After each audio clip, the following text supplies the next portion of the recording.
نشته خو هلته کې د پټېدو ځای نشته. نو دا زموږ 100% یقین دی چې په 10-15 ورځو کې به هغه مونږ د انټرپول په ذریعه باندې دا زموږ د ټولو خلکو مخکې مونږ وعده ده چې مونږ انشاءالله راولو.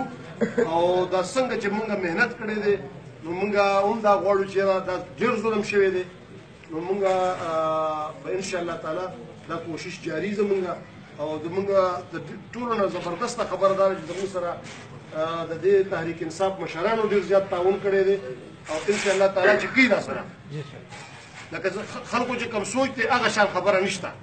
نو زموږ سره تعاون دی او په دې کیس کې چې پولیس ته طرف د څومره انشاءالله ایفرټ سي هغه به پای کې به څه کمی نه انشاءالله. پولیس موږ سره ډېر تعاون دی. بالکل د کوارډ ډي پی او صاحب موږ سره ډېر تعاون دی. بس ډي پی او صاحب زما وایي چې زما طرف په دې دوام وکړه هغې رالېږلی هغې موږ شکریه ده خو موږ ته هغه پیغام میلوېږي تاسو ته